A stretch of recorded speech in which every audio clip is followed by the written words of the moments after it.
183 tonnes, poids maximum au sol, Concorde n'est pas ce que l'on appelle un gros porteur, à peine la moitié du jumbo jet.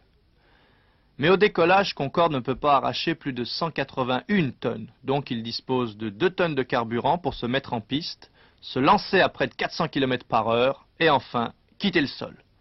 Pour cela, il a roulé plus de 3 km.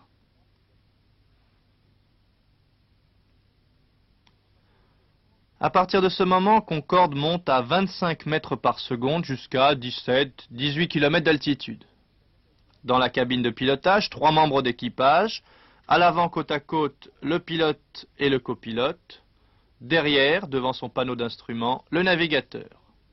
À bord, des appareils très complexes, pilotage manuel, pilotage automatique, ordinateur de bord, 2 radars météo, 2 radios altimotes et évidemment tout ce qu'il faut au point de vue des télécommunications.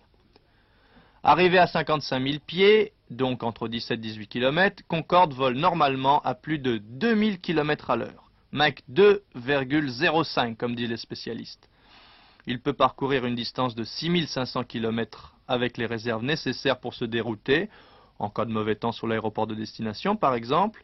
Donc, en gros, Concorde est l'avion type pour traverser l'Atlantique Nord.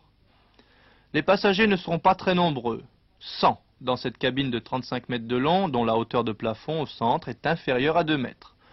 Avec ses 4 sièges de front, l'intérieur de Concorde ressemble à celui de la Caravelle, 5 sièges, en plus étroit.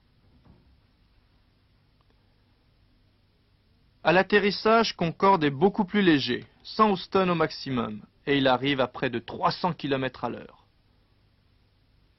Il se contentera de rouler sur 2,5 km environ. À part sa vitesse, sa puissance et son bruit, Concorde est un avion ordinaire, donc parfaitement capable de se conformer aux règles habituelles de la navigation aérienne internationale.